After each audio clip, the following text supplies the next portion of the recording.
Hey there, welcome back for another deep dive. It's great to be back. So, are you ready to dive into some holiday cheer? Because we've got some big news for all the Rudolph fans out there. Oh, yeah, this is a big one. Our source today is comicbook.com, and they've got the scoop on Rudolph the Red-Nosed Reindeer. You know him, you love him. And guess what? He's switching networks. Huge news in the holiday entertainment world. So get this, Rudolph is leaving CBS after over 50 years. Can you believe it? And he's flying back to where it all began. Back to his roots. That's right, he's heading back to NBC. His original network. Like a homecoming. It's a multi-year deal, so it seems like Rudolph is settling in for a while. He's found his stable. And here's another fun fact. Rudolph is set to land on NBC on December 6th. December 6th, huh? Yeah, the exact same date he premiered back in 1964. Wow, that's quite the coincidence. Talk about a full circle moment. Can you believe it's been that long since Rudolph first graced our screens? Time flies when you're having fun, I guess. Especially with those reindeer games. But this shift is actually part of a bigger trend we're seeing with holiday programming these days. Really? Yeah, it's like a holiday shuffle. So who else is moving? Well, Frosty the Snowman is also leaving CBS. Frosty, too. Wow. Where's he headed? He's joining Rudolph on NBC. So it's a holiday package deal. You could say that, but here's the thing. Frosty actually debuted on CBS. Oh, that's right. So this is a first for him. Exactly. It's Frosty's first time ever being on a different network. That is wild.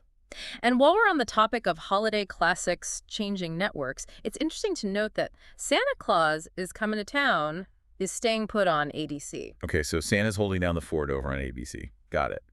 But all this movement makes you wonder, what's it all mean? Right. What does this mean for the future of all those holiday specials we love? It's like a giant game of holiday musical chairs. But speaking of change, it seems like CBS has been losing holiday classics for a while now. That's true. They lost a Charlie Brown Christmas to ABC back in 2001. Yeah, I remember that. And then eventually it ended up on Apple TV+. It's a whole new world of streaming now. CBS still has How the Grinch Stole Christmas. Oh, right. The Grinch. But it's not a Rankin Bass production like Rudolph and Frosty. Interesting. So they're holding on to the Grinch, at least for now. Poor CBS, losing all that holiday cheer. But let's get back to Rudolph's big move back to NBC.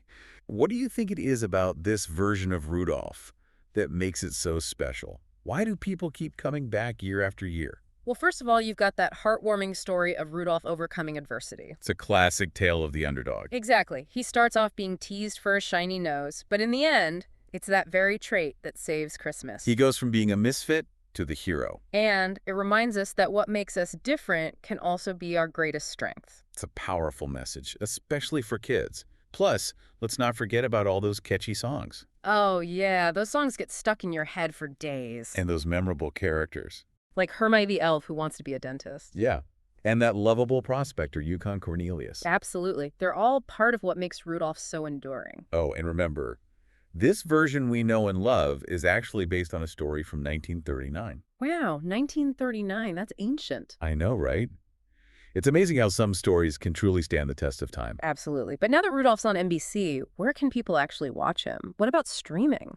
Good question. A lot of people are wondering about that.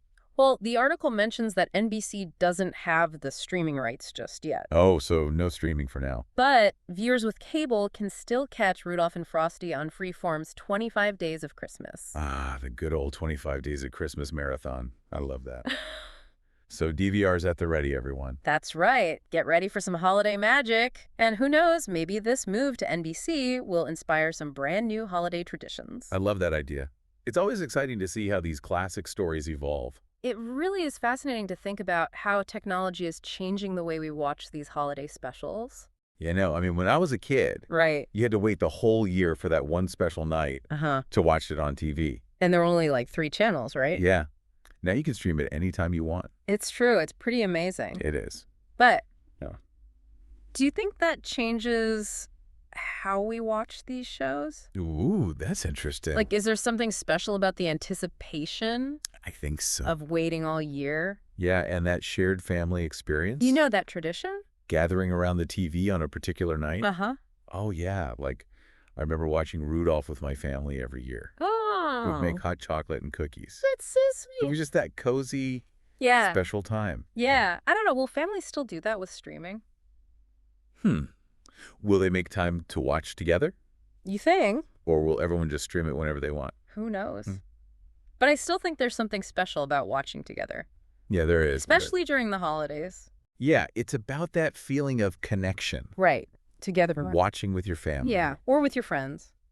It's not just about the story itself. Oh. It's about the memories. Uh-huh. The emotions we connect with it. Totally. Like, for me, Yeah. when I hear those Rudolph songs, Oh, yeah. it takes me right back to my childhood. Bet. Back to those cozy nights with my family. It's like those stories become part of our holiday memories. Yes. Exactly. So heartwarming. But I think that's why we love them so much. Uh-huh. No matter how technology changes, They stay with us. they do. You put it perfectly. Oh, shucks. It's the power of storytelling, you know? It really is. Connecting us through generations, Mm-hmm. even with technology. Yeah, pretty powerful. So the way we watch may change, Right. but the stories themselves Mm-hmm. and how they make us feel, Yeah, those stay the same. so true. But, okay, let's go back to the network switch for a minute. Okay, back to the Switch. Why do you think NBC wanted Rudolph and Frosty back after all these years? That's a good question. Yeah, what are they thinking? Well, remember how we talked about how valuable holiday programming is? Uh-huh. Networks are always fighting for viewers, Oh, yeah, gotta get those ratings. especially during the holidays. Yeah, when everyone's watching together. Exactly. So Yeah. having those holiday specials Mhm. is a good way to attract people. Makes sense. Like a secret weapon. A ratings booster. You got it. Yeah. And I also think there's that nostalgia factor. Yeah. Bringing back the classics Mm-hmm. Those warm, fuzzy feelings. makes people think about their childhoods. I get that. Smart marketing. Right. Totally. And it's working. I mean, everyone's talking about Rudolph on NBC. Exactly. It's created so much buzz. Exactly. It's all about that excitement before the holidays. It is. But do you think they also want to introduce these shows to a new generation? Oh, that's a great point. Like pass the torch. Yeah. To new viewers. Keep the tradition going. I Okay. think that's really important. It is. So kids today can experience the same magic we did. I agree. And Yeah. maybe seeing them on a different network will make people appreciate them even more. Ooh. I like that. Who knows? Maybe it'll even create a whole new wave of fans. Yeah, like a Rudolph revival. That's the idea. So it seems like there's a lot going on here. Yeah, it's more than just a network change. Definitely. It's about the viewers, Mhm. the nostalgia, Mhm. and sharing these classics with new generations. It's a whole mix of things. It is. But okay, let's switch gears a little Okay. and talk about what makes Rudolph such a good story. Ooh, yes. Let's dive in. Aside from the heartwarming themes, Okay. what makes it so well crafted and enduring? Well, for one thing, it has a fantastic cast of characters. Oh yeah, they're all so unique. Right. From Rudolph to... Hermione. To Yukon Cornelius. Each one is so memorable. I love them all. They're quirky and lovable. And they all have their own struggles, their own triumphs. Exactly. And that makes them relatable. Yeah, like we can all see a bit of ourselves in them. Right. Like Rudolph feeling different. Or Hermione wanting to follow his dream. Oh, and don't forget the abominable snowman. Ah, how could we? He's so classic, He is. but also kind of lovable. In his own grumpy way. Yeah, I know. He's a great example of a good villain. He really is. And his Yeah. transformation at the end, Yeah, he finds redemption. it's so sweet. It really is. It reinforces that idea of inclusion that's throughout the whole special. I love that. I do. And of Yeah. course, we can't talk about Rudolph without talking about the music. Oh, the music. Those songs are so catchy. They really are. Feel like part of our holiday DNA. They are. They've become holiday classics themselves. I know. I can't imagine Rudolph without them. Me neither. Yeah. So it seems like Rudolph is so popular because of its themes, characters, and music. The whole package. Really is. A true holiday masterpiece. A testament to good storytelling Yes. and how it connects with everyone. Well said. But okay, I'm curious. Yeah. What do you think about the future of holiday specials? Good question. With streaming taking over, Yeah. do you think these traditional broadcasts will disappear? It's a tough one. I know, right? It's hard to say. Yeah. The way we watch things is always changing. Mm-hmm. Holiday specials are no exception. It's true. But I think Yeah. whether we're watching on TV, Mm-hmm. streaming on our phones, Yeah. or even in some new way in the future, Who knows what the future holds? I think the magic of these stories will still be there. Oh, I love that. Yeah, the heart of the stories Yeah, stays the same. it does. That's beautiful. Oh, Really, it's the power of storytelling. It Mm-hmm. connects us, Mm-hmm. entertains us, Yeah. inspires us. No matter what. I love that. But let's appreciate what we have now. We're lucky to have these specials. Yeah. However you watch them. Yeah. Whether it's Rudolph on NBC, Frosty on Freeform, Mm-hmm. or any other favorite, Yeah. we hope you have a wonderful holiday season. Filled with joy and heartwarming stories. Yes. And who knows? Yeah. Maybe this year will bring us some brand new specials Ooh, fun. that will become future classics. That would be awesome. It would. The possibilities are endless. They are. But for now, let's enjoy the classics Yes. and the memories they make. Absolutely. So that brings us to the end of part 2 of our Rudolph deep dive. Already. But don't go anywhere. Okay. Because in part 3, we'll be exploring even more about this beloved special. Welcome back to part 3 of our Rudolph deep dive. It's great to be back. We've talked about a lot, from Rudolph's move to NBC Uh-huh. to the future of holiday programming. It's been a fun ride. But before we wrap up, I wanted to go back to something you said earlier. Oh, yeah.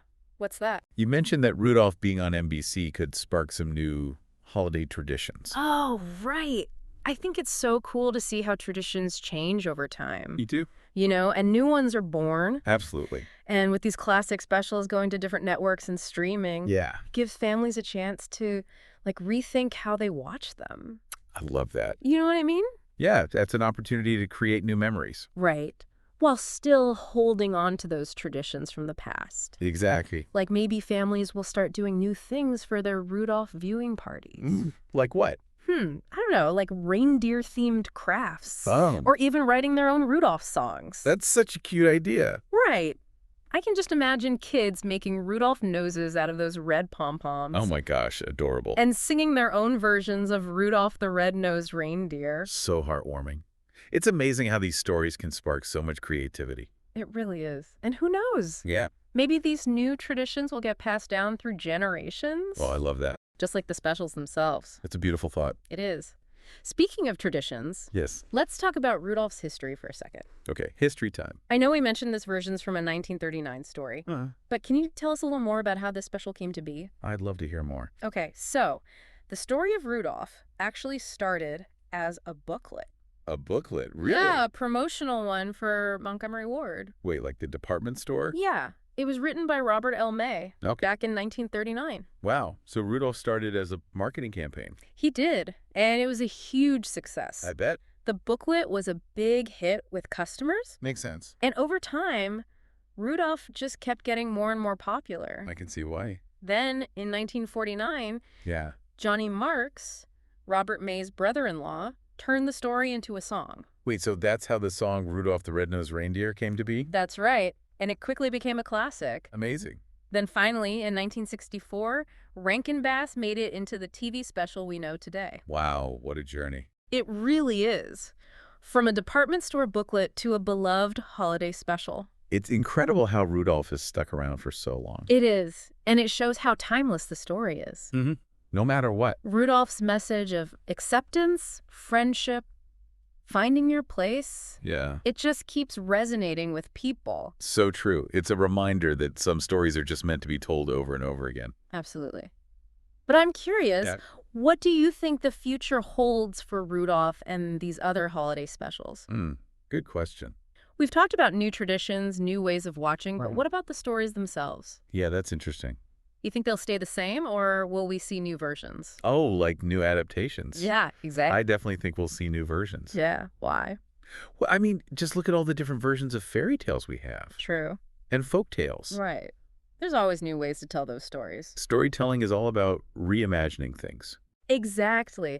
It's exciting to think how future generations will put their own spin on these classics. Oh, what if we see Rudolph in a totally new animation style? Ooh, I like that idea. Or even a live-action movie. Wow, that would be something. It's like the story keeps growing with each new generation. It does. And as long as there are people who want to tell these stories, Yeah. and people who want to hear them, Uh-huh. Rudolph and all our favorites will keep shining bright. I love that. That's beautiful. Thanks. It really shows the power of storytelling. It really does. Yeah. Well, that brings us to the end of our Rudolph deep dive. Already. Time flies. It does. We've covered so much. We have, from the network change to the business side of things, To the power of Rudolph's story. and the potential for new traditions and adaptations. It's been a truly festive journey. It has. And before we say goodbye, Yeah.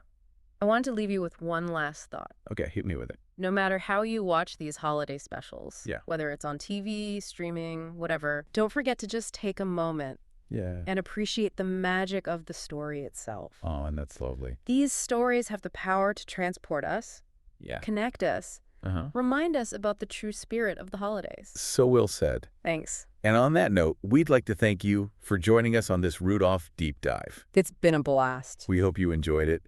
And from all of us here at the Deep Dive, Yeah. we wish you a happy and heartwarming holiday season.